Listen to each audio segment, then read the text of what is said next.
Hello everyone, and welcome to this webinar on the assessment and management of ITB syndrome in runners. My name's Lizzie Marlowe and I'm a lower limb physio based in London. I work in both the NHS and private practice, and I'm also involved in teaching on various courses with Benoit for his Function to Fitness projects. I think ITB syndrome is a really interesting topic, but unfortunately it's an area where there's a lot of misinformation. This can be really confusing for both clinicians and runners, so I want to address some of the common myths and misconceptions with you today, including the long-held belief that ITB is a friction syndrome.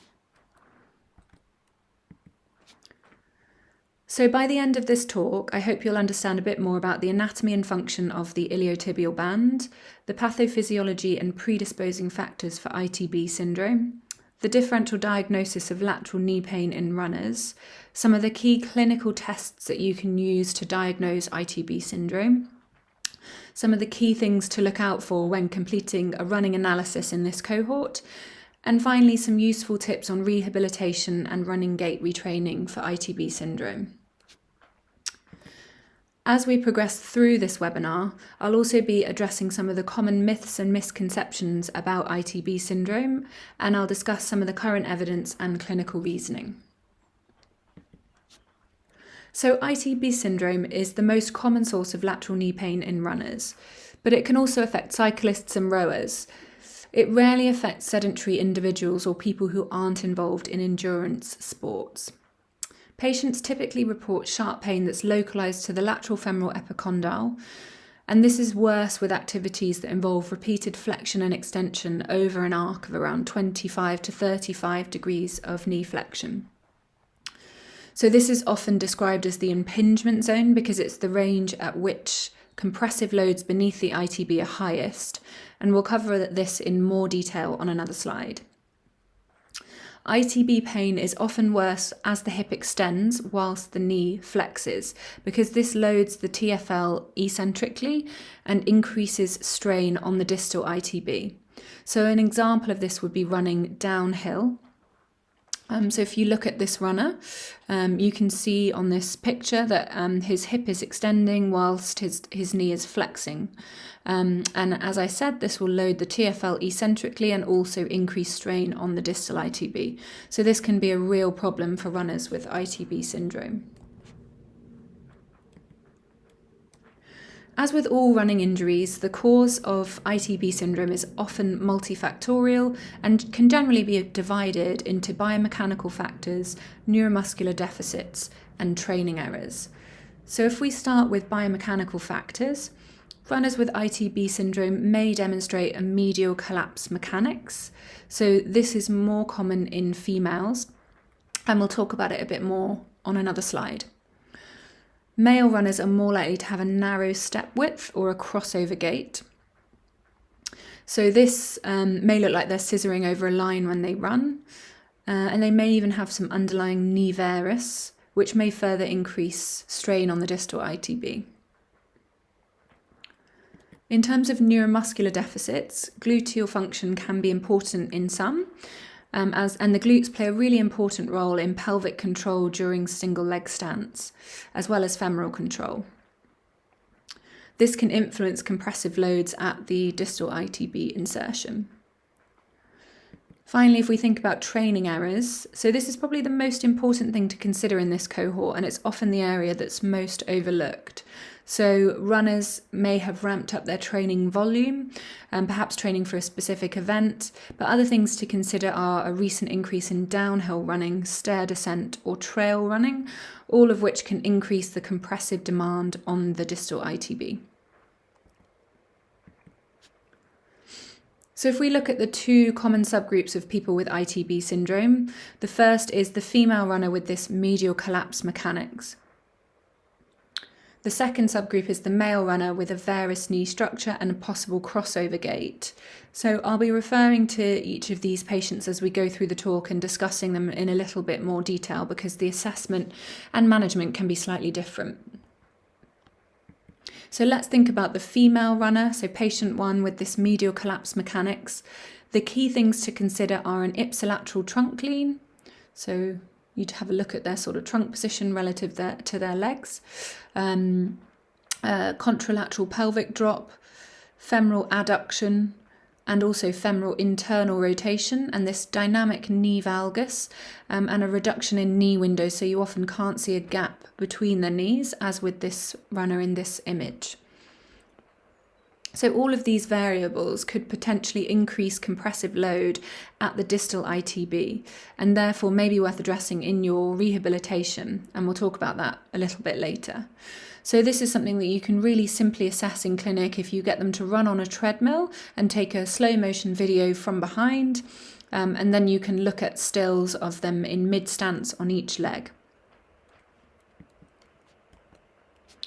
So if we think about patient 2, the male runner with varus knees and a crossover gait, the key thing to consider is step width and where his feet are landing relative to his centre of mass. So you can assess this by drawing a line down the centre of a treadmill and then looking at whether his legs cross over the line. You can also sort of draw a line on your, if you're using an app to analyse his running, you can draw a line from the centre of L5 all the way down to the floor. So this is a vertical line, and you're looking at whether his leg crosses over that line. So if his feet do cross over midline, this is called a crossover gait, and this can increase strain on lateral hip and thigh musculature or lateral hip and thigh soft tissue structures. So again, might be worth addressing. So the first myth I want to discuss with you is that ITB syndrome is the only source of lateral knee pain in runners. Now, of course, we know it's the most common source, but there are a number of other structures to consider when a patient presents to you with lateral knee pain. And it's important that we can differentiate these structures because the management is often different. So if we think about a runner who presents to your clinic with lateral knee pain, it's worth considering the exact location of symptoms as well as the aggravating and easing factors, because this can give you lots of useful information about what might be going on. So if we think about pain that's slightly more posteriorly, it's worth considering a distal biceps femoris tendinopathy. Now, this is generally worse running uphill or with speed drills because this increases demand on the hamstring tendons. And patients with distal biceps femoris tendinopathy might report pain that's worse at the start of a run that generally reduces during a run and then may ache for a few hours afterwards. And that's a classic feature of tendon pain that you don't typically see with ITB syndrome. Now, if we think more locally to the distal femoral epicondyle, of course, you've got ITB syndrome, and this is typically worse running downhill or on narrow trails because that increases strain on the ITB when the runner has to run with a more narrow step width, and they might have a history of excessive training volume. If we think more anteriorly, it's worth considering lateral patellofemoral joint pain, which is really common in runners, and this is typically worse with any loaded knee flexion, and they might struggle on stairs, in particular downstairs, because this loads the retropatellar surface, and they may even describe this cinema sign, so pain with prolonged sitting when the knee is at 90 degrees, that eases when the knee is extended. And then finally, more distally, it's worth considering the lateral tibiofemoral joint. So perhaps they've got some early degenerative meniscal changes or even some early lateral compartment osteoarthritis. So these patients are typically older, so they might be over 40. They might have problems running on hard surfaces. They might have problems with deep squatting and twisting movements that load the articular cartilage and meniscal tissue, and they may even describe some subtle early morning stiffness of up to 20 minutes.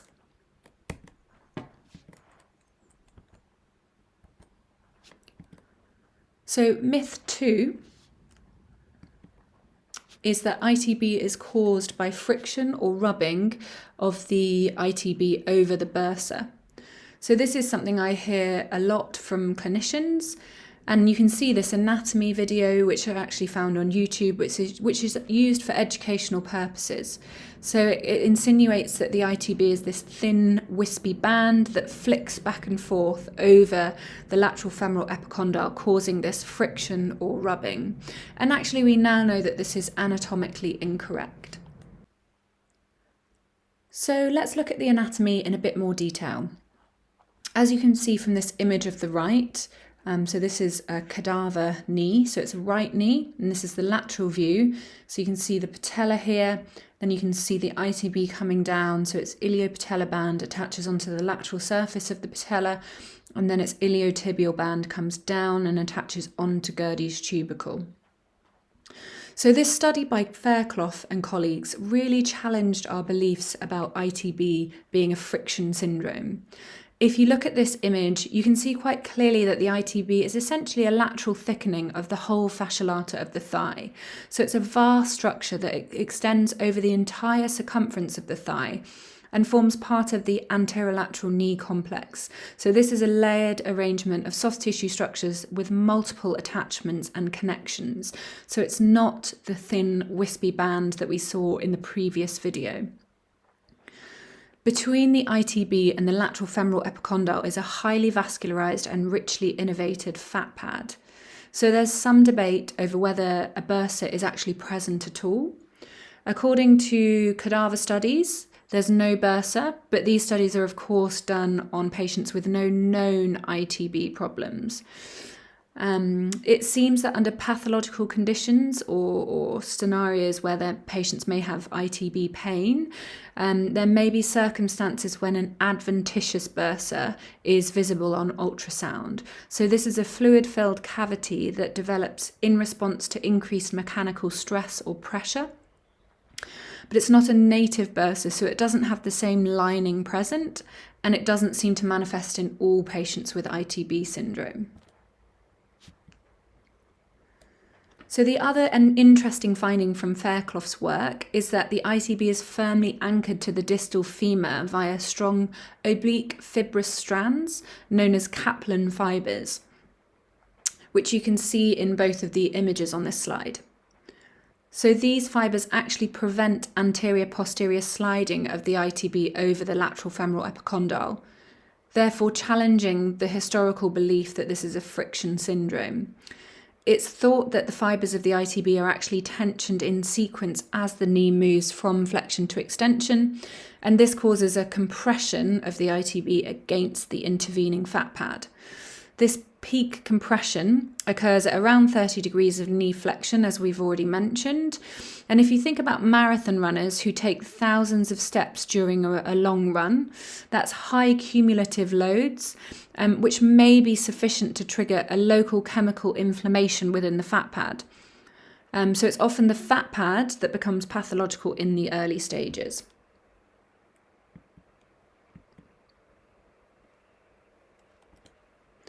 So I think we can definitely question the role of friction in the etiology of ITB syndrome, but I don't think we have enough evidence yet to completely disregard it, so the jury is still out on this one.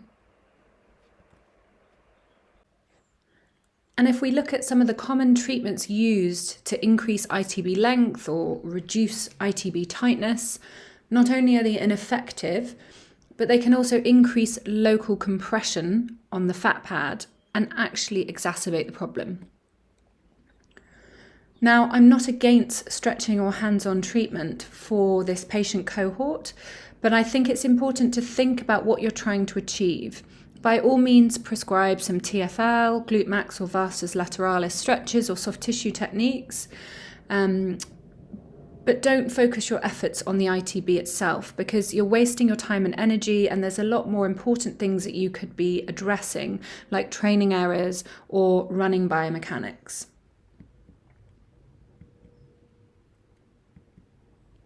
Myth 5 is that Ober's test is a valid test for ITB syndrome.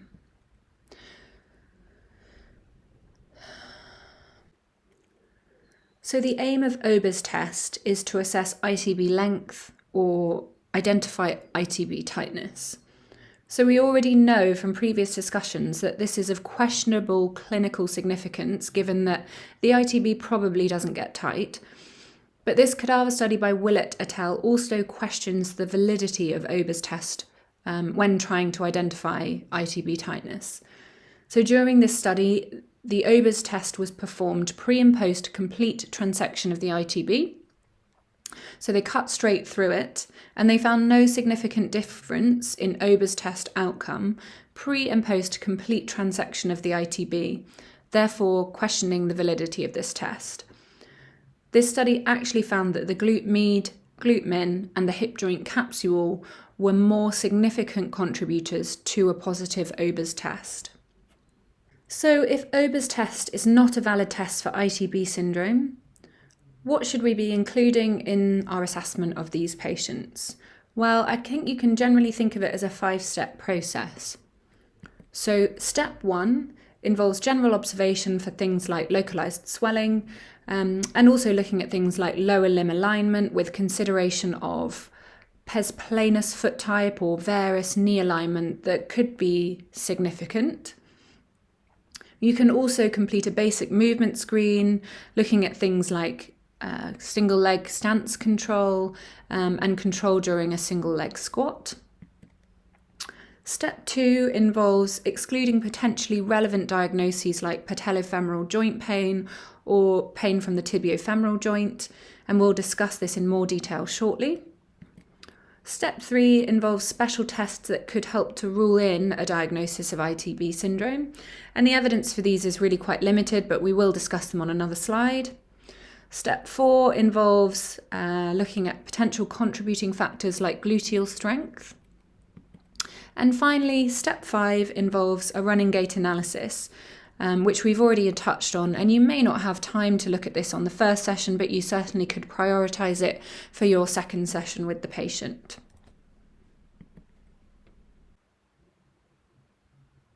I mentioned earlier on in this webinar that patellofemoral joint pain is extremely common in runners, and in fact it's the most common running-related injury. Patients with patellofemoral joint pain can also present with more lateral-sided knee symptoms, especially if they've overloaded their lateral patellar facet for some reason. So it's important that we consider the patellofemoral joint in any patient who presents with lateral-sided knee pain. Patients with patellofemoral joint pain may report pain around or behind the kneecap, which is worse with squatting, stairs, or prolonged sitting. Key clinical tests for patellofemoral joint pain include pain during lowering or returning from a squat, because this puts increased load through the patellofemoral joint. Pain provocation tests include palpation, in particular of the lateral patellar facet, but also palpation of the retinaculum, and performing a patellar compression test can also be useful. It's worth considering whether the patella is hyper or hypomobile, as this can affect patellar mechanics, and finally whether there is any significant lateral patellar tilt, which might be overloading the lateral patellar facet. Finally, it's important to assess quadriceps strength, as this is a known risk factor for patellofemoral joint pain, but it's also useful as a pain provocation test. And it's also important to quantify quadriceps strength using something like a handheld dynamometer if you have access to one.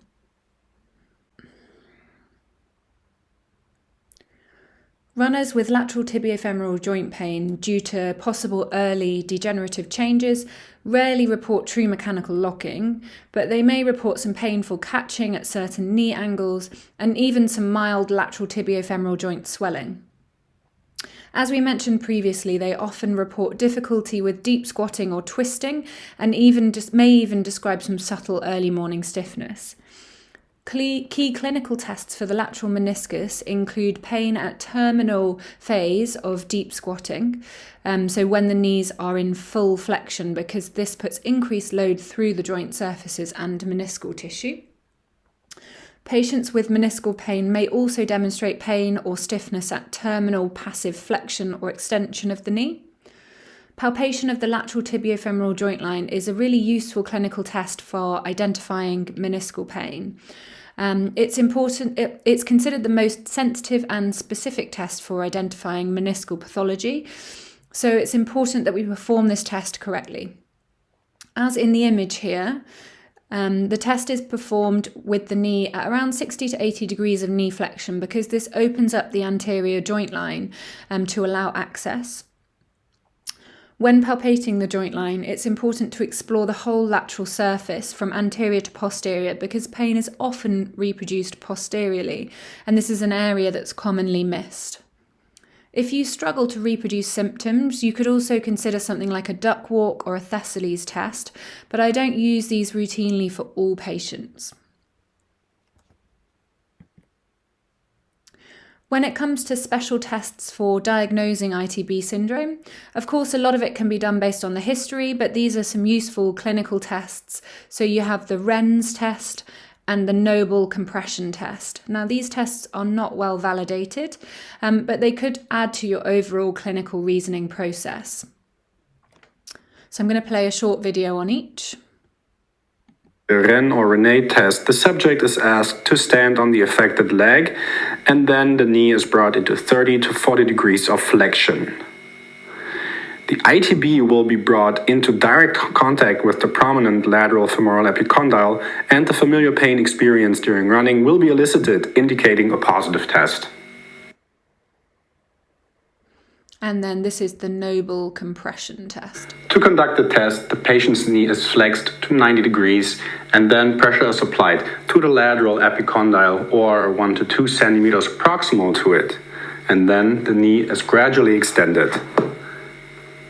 At 30 degrees flexion, the patient will complain of severe pain over the lateral epicondyle and describe the pain as having the same quality as that experienced when running.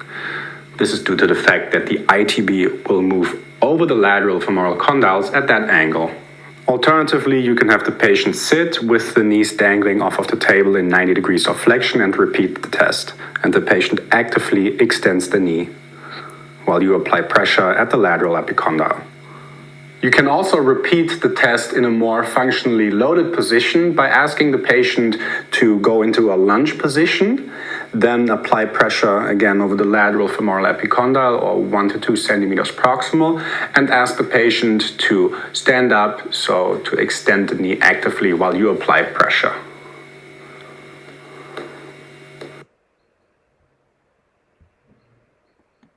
The Rennes or Rennes test. So performing a gluteal strength assessment is an essential part of the examination. And Claire Robertson has some fantastic resources on this, so I strongly recommend her course, and she goes into a lot more detail. When we think about the role of the glutes, glute med and min are primary hip abductors, and they play an essential role in pelvic control during single leg stance. Remember that the posterior fibres of glute med contribute to hip external rotation in the first 25 degrees of hip flexion as well. Once the hip reaches 90 degrees of flexion, all fibres of the glute med function as an internal rotator. Glute max is the primary external rotator of the hip beyond 25 degrees of hip flexion, and this muscle plays an essential role in decelerating femoral internal rotation and tibial internal rotation during running. So when we assess the glutes, we need to think about these key functions. Assessment of glute med and min involves looking at control of femoral adduction during single leg stance. When assessing strength of these muscles, you could potentially use a cable system or a handheld dynamometer in side lying, or a fatigue test in side lying if you don't have access to any equipment. Make sure that you also look at recruitment patterns because these patients often compensate with their TFL, which could provide false reassurance about their lateral gluteal function. Because the posterior fibres of glute med also work as an external rotator in early hip flexion, you could also look at something like a resisted clam with the hip in 20 degrees of flexion. And then when assessing glute max, it's important to consider control of femoral and tibial internal rotation during single leg stance. And then in terms of looking at endurance, you could use something like a single leg glute bridge to fatigue. And then if you're looking at glute max strength as an external rotator, you could use something like a resisted clam in 90 degrees of hip flexion. So that brings me nicely onto my final myth, which is that it's all in the glutes. I think for some clinicians, the pendulum has swung completely in the opposite direction, and they've stopped all stretching or soft tissue techniques and focused completely on gluteal strengthening exercises, regardless of the patient history or objective findings. And for a large proportion of patients, gluteal strengthening exercises are definitely going to be beneficial, and they certainly won't be doing any harm to the patient. But I think we need to move away from using this one-size-fits-all approach and think about the patient's specific MSK impairments before selecting treatment regimes. So let's go back to our subgroups. So patient 1 is the female runner with this medial collapse mechanics, and she's probably going to benefit from some proximal strength and control work. But if we consider the runner on the right, so patient 2, he may not have any issues with gluteal function, and we won't know that unless we actually assess him. And therefore, prescribing him with gluteal strengthening exercises without addressing any of his training errors may mean that he won't improve, and he probably won't come back and see you for the next appointment. So it's important to always assess function of the glutes and consider the relevance of it to the patient in front of you. So the management of ITB syndrome involves a multifactorial approach that addresses what we discussed at the beginning. So it usually involves a combination of addressing biomechanical factors, training errors, and neuromuscular deficits. And each patient should be treated individually depending on what is most significant to their injury experience. When it comes to addressing training errors, one of the important things to focus on in the early stages is volume of training. So reducing number of training days, adding in some cross-training, reducing running distance in the early stages, and trying to settle the symptoms down to an acceptable level before increasing volume again. Other things to limit in the early stages are downhill running or stair descent, as we know that compressive loads on the ITB are high during these tasks. Trail running should also be modified because runners naturally have a more narrowed step width when running on trails, so they might want to stick to wider paths in the early stages. A nice way to keep them running when their pain levels are high is focusing on some controlled uphill running on a treadmill, as this avoids the impingement zone and is generally well tolerated by patients. We know from some of Rich Willey's work that hip strengthening and single leg control exercises don't seem to change running mechanics. So it's also important to consider running re-education in the early stages of rehabilitation to avoid excessive compressive load on the distal ITB, which could provoke symptoms. So addressing medial collapse mechanics is important for patient 1 that we've discussed previously. So there's some really simple ways of doing this on a treadmill if you have access to one. So you can place some markers on the outside of the knees and instruct them to push the markers apart. So a nice external cue. Another nice external cue might be to put markers on each iliac crest and get them to keep the markers level. And if you don't want to use external cues, you could use a simple internal cue like "don't let your knees kiss," which seems to work quite well. But we know that focusing on internal cues isn't as effective as using external cues. And you can see the difference that it could potentially make in this runner here. So on the left, you can see very little space between the knees and quite a marked pelvic drop. Whereas here, both the pelvic drop and the knee window have improved with some simple cues. So this could be an effective strategy for runners with ITB pain. Crossover mechanics is more common in males but can affect females. So if we think about patient 2, they may respond well to increasing their step width. And this has been shown to reduce peak strain on the distal ITB. And again, it's really simple to achieve. So if you get them to run on a treadmill and draw a line down the center of the treadmill with some chalk and just instruct them to don't cross over the line. And then you can give them some feedback and cues as they practice that, and using a mirror can be really effective as well. And this can again be really beneficial for patients with a narrow step width. So here are some examples of early stage exercises that might be useful for your patients. So I'm going to play each video for you. So this is the side-lying hip abduction. So this is useful for recruitment of deep lateral glutes, and you can do it with a ball against the wall or even with the heel, the back of the heel against the wall to engage the posterior chain and reduce TFL compensation. This is a modified clam.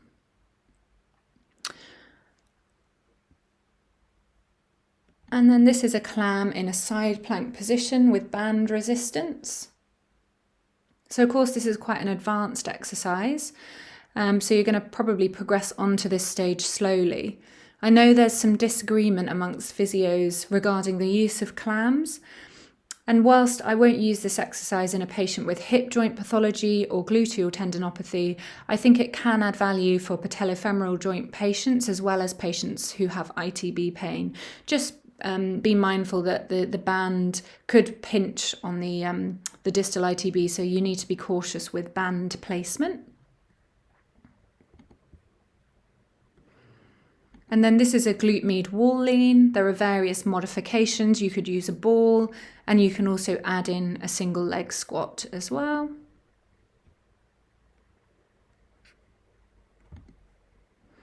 And then finally, this is a standing fire hydrant. And this can be done without a band initially. And here are some progressions that focus more on building strength and load tolerance. So a Bulgarian split squat is useful for many reasons. So it works on building quad and glute strength on the front leg, but it also eccentrically loads the back leg whilst the hip is extended and the knee is flexed. And this can be valuable for optimizing tissue tolerance in provocative positions, such as during downhill running.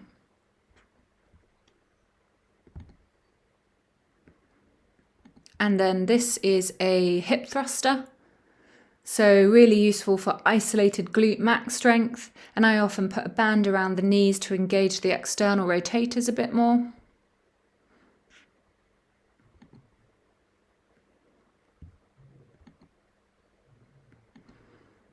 And then finally, a high step up. So this is great for global lower limb strength, but in particular of glute max, and you can add in a bit of a knee drive as they push up as well.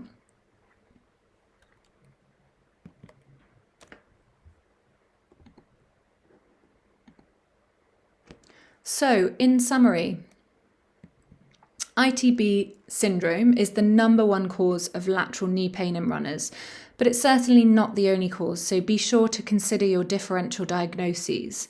There is a questionable role of friction in the etiology of ITB syndrome, and actually the etiology is complex and multifactorial, involving a combination of biomechanical factors, neuromuscular deficits, and training errors.